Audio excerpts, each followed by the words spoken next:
داغي صحیح تلفظ او داغي لفظي معنا او لګه تشریح تاسو اهم خبره دا چې کوم دعا مونږ کوو کم از کم دعا خدای الله نه غوښتلو په معنا راځي چې په دې خو پوه چې مونږ څه غواړو دا خو معلومه ده چې د رب نه غواړو دعا یو اهم عبادت دی او به په مونږ کې چې دعا وشي الله تعالی قبلې اللهم یا الله انا نستعينك یقینا طلب د مدد کو مونږه استانا دې ګورې عظیمه داوا مونږ وکړه چې الله مونږه مدد طلب کو استانا طلب هغه وخت کې راشي چې کله د انسان ضرورت راشي او په انسان باندې تکلیف او مصیبت راشي نو ته دې کې دا داوا کې چې یا الله زه طلب د مدد خاص تانه کوما زه بابا ته نه ځم زه مزار ته نه ځم زه بت ته نه ځم زه پیر او فقیر نه غواړم یا الله فقط ستانه غواړم بهترین عقیده ده او یو ښه الفاظ درانه الفاظ په دې کې مونږه یو وعده کوو الله تعالی سره نو په کار چې دا وعده مونږه پوره کو بیا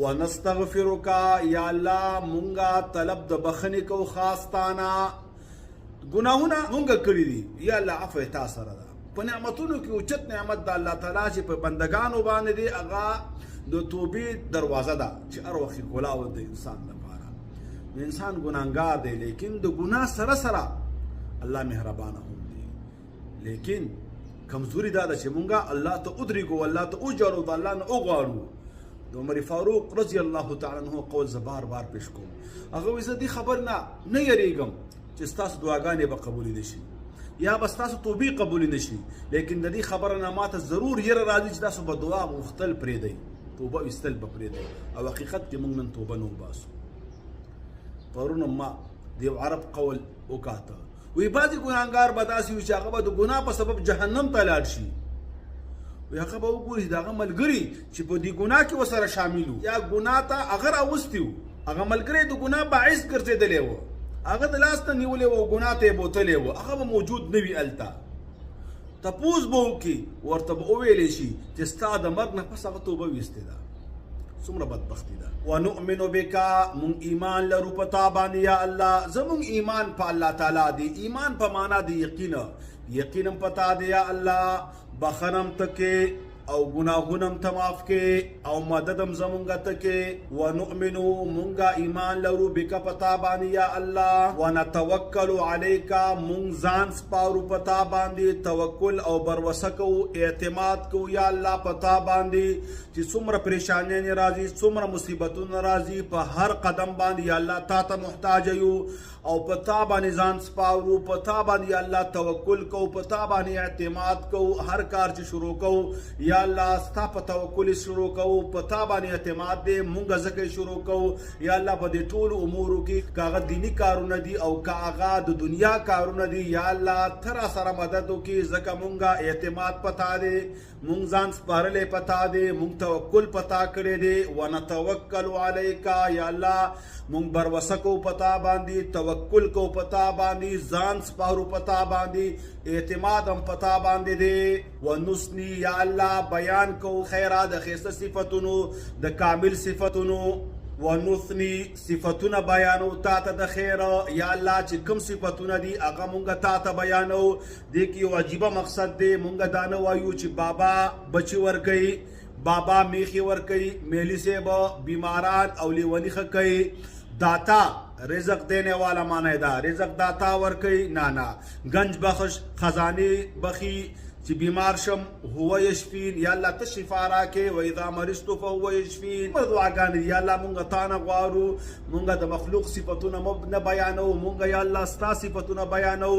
په زړه کې ستا صفاتو ته ځای ورکو دې کې عجیبه خبره ده چې کله یو بنده د چا صفت بیانوي نو په زړه کې ورسره محبت پیدا کیږي او محبت مضبوطیږي اذا تکرر چې کله یو سړی بار بار د چا صفات مکرر بیانوي نو اعتماد به پیدا کیږي زړه کې ځای پیدا کیږي مینه پیدا کیږي یا الله موږ ستا صفات بیانو چې ستا مینه زمونږ په زړه کې پیدا شي زمونږ اعتماد پتا باندې پیدا شي او یا الله دا توفیق هم ته مونږ ته راکړي ونثني علیک صفاتونه بیانو ستا الخیر د خیر ونشکرک او یا الله شکر ادا کو ستا د هر نعمت شکر ادا کو یا الله توفیق هم ته راکړي صحیح حدیث کې راځي نبی مهربان صلی الله علیه وسلم فرمایي اسلام د دوه شیانو نوم دی نیم پکې شکر دی، نیم پکې صبر دی، بعضې مصائب دي، بعضې نعمتونه دي.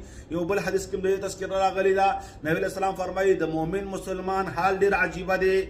که نعمت ورته میلاو شو، خوشحالي ورته میلاو شو، بچي ورته میلاو شو، کور او ګاډي سورلۍ وغیره، که کم نعمت هم د الله میلاو شو او د شکر ادا که فله اجر، نعمت هم دی او ثواب هم دی، څومره بهتري.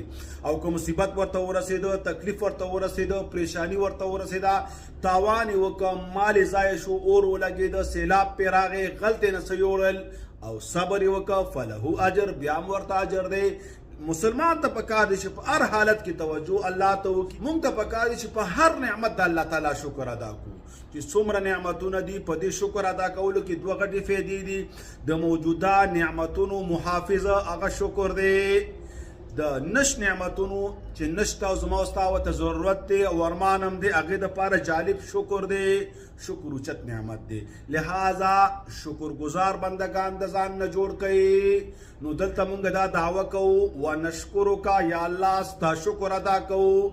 شپه شوه په وترو باندې ولاړ یو، ستا عبادت ته ولاړ یو، یا الله په دې هم شکر ادا کوو. څومره نعمتونه دي، په دې ټولو نعمتونو کې اوچت نعمت هغه دیني نعمتونه دي چې انسان ته د عبادت توفیق میلاو شي. په دې پرفتن دور کې، مادي دور کې چې هر څوک دنیا پسې ټوپونه وهي، دنیا باندې حملې کوي او دنیا راټولوي، حلال او حرام نه ګوري، بس محلونه دي، کاروبارونه دي، پلازي دي، هر څوک په یو محنت کې شروع دی، په یو فکر کې دی، په یو دوړ کې دی، بس د دنیا جمع کوله، د دنیا حاصلوله، که حلال وي که حرام وي، که پاک وي که ناپاک وي، د آخرت هیره. لیکن په دې کې زه تا ته ودرېدم، تا توفیق راکه، د حلال رزق د ګټلو توفیق دې راکه، د حلال رزق دپاره بار لاړم، مزدورۍ ته لاړم، دندې وظیفې ته لاړم، خپل دکاندارۍ ته لاړم، او یا الله پاک رزق مې وګاټه، تا راکه، په دې شکر ادا کوم. خپل بچي مې موجود دي، یا الله په دې شکر ادا کوم، روغ رمټ یم په دې شکر ادا کوم. ټول نعمتونه ځان ته مخې ته کا وایه چې ونشکرک یا الله، په دې ټولو نعمتونو باندې زه خاص تا ته شکر ادا کوم.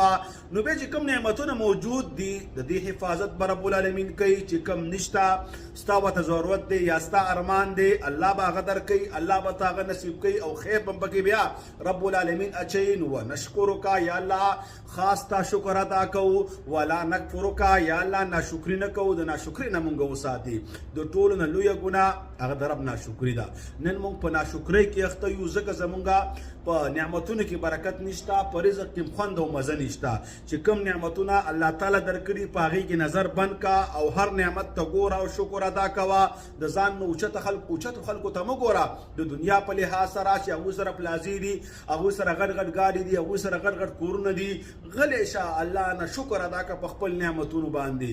دا تا ته چې کوم الله نعمت درکړې، تا ته معلوم دی که حلالو باندې ګټلې، نو شکر ادا کړه. خلکو سره دي، د خلکو د مالونو حساب هغوی ته پرېږده، په چا باندې بدګماني مه کوه، لیکن په خپلو نعمتونو شکر ادا کړه. نخلعو او جدا کوو مونږه، په سیټ کېږو مونږه، بایکاټ کوو مونږه. ډېر عجیبه جمله ده، په دعایي قنوت کې مونږ وایو یا الله مونږ بایکاټ کوو د چا، د هغه چا چې هغه کافر دی. ونترکو او پریدو مونږه من هغه څوک یفجرک چې نافرماني کوي ستا. یا الله زه یو عجیبه غوندې وعده کوم تا سره چې زه جدا کېږم، زه بایکاټ کوم. یا الله د نبی مهربان صلی الله علیه وسلم د وینا مطابق الحب لله، زه محبت کوم خاص تا دپاره. والبغض لله، زه بغض ساتم، کینه که چا سره ساتم، نفرت کوم، هغه هم ستا دپاره.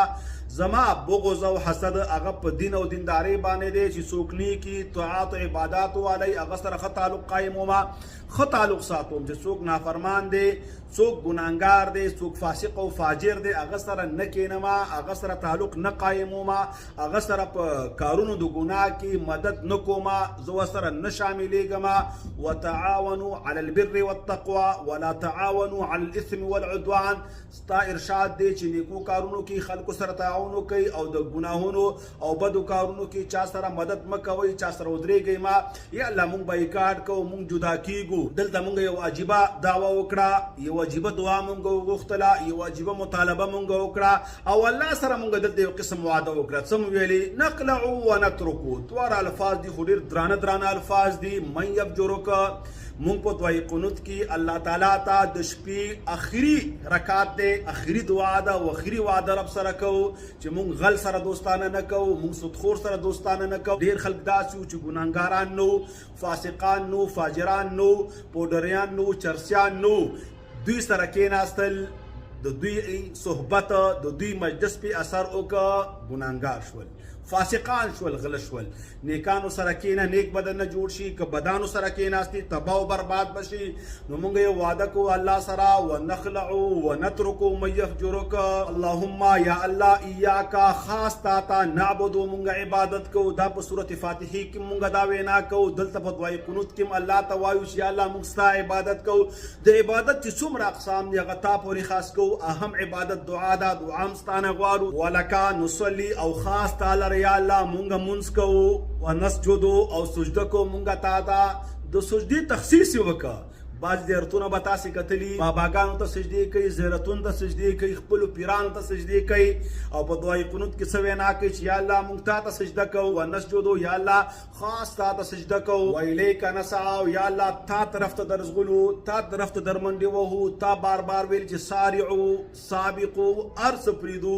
چې کله الله اکبر اواز د جومات نه راشي نو خپل کار پرېږدو، زمینداره پرېږدو، خپله ګټه دنیا پرېږدو. یا الله ستا عبادت کې ودرېږو، مونږ الله اکبر کو، یا کار اهل او عیال او ارث رستو پریدو. یا الله خاص تا ته ودرېږو. نقفدو د نقفدو خپله معنا د خدمت ده، او خدمت د هر چا د شان سره جدا جدا وي. یا الله مونږ ستا خدمت کوو. نو الله خدمت د الله عبادت دی. الله ته زاری کول دي، الله ته جرا کول دي، فریاد کول دي، خپلې پریشانۍ هغه ته مخې ته کول دي، خپل مصیبتونو حل د هغه نه غوښتل دي، خپل حاجتونه پوره کول په هغه باندې دي. نو د عبادت ټول اقسام یا الله تا ته کوو. نقفدو یا الله مونږ جلتی کوو، تلوار کوو په هر نیک عمل کې ستا دپاره. ټول عبادتونه یا الله تا ته کوو. دې ته مونږ جلتیم کوو او دې ته مونږ په منډه ورځو. یا الله تیره نه قبول کړي. وإلیک نسعی او ستا طرف ته کوشش کوو، منډه وهو. نقفدو تلوار کوو، جلتی کوو په هر نیک عمل کې، خدمت کوو ستا. یا الله عبادت کوو ستا. کله دا ټولې دعاګانې غوښتي، دا یو قسم وسیله شوه. اخره کې دا بنده الله ته یو سوال کوي، ونرجو یا الله مونږ امید ساتو رحمتکا د رحمت ستا. ونخشى عذابکا یا الله یو لوی شی هغه ستا عذاب دی، مونږ یریږو د عذاب ستانه. مونږ د خپل عذاب نه وساته په دنیا کې هم او په آخرت کې هم. ان عذابکا یقینا عذاب ستا بالکفار ملحقه، کافرانو پورې پیوست شوی دی، هغوی باندې به همیشه وي، هغوی پورې خاص دی. د ګناهونو د وجنه بعضې مؤمنانو باندې هم عذاب دی. یا الله د هغې ګناه د وجنه په دنیا کې مونږ د عذاب نه وساته، او د آخرت د ورځې چې هغه لوی عذاب دی د هغې نه مونږ وساته، او د جهنم نه مونږ ته پناه راکړه. ډېره بهترینه دعا ده. انشاءالله څه نورې دعاګانې هم دي چې هغه مونږ په وترو کې لولو، هغې به معنا کوو. د دې نه علاوه څومره عربي دعاګانې دي هغه ته په وترو کې لوستی شي او د الله نه یې غوښتی شي، لیکن اهم شی دا چې په معنا باندې ځان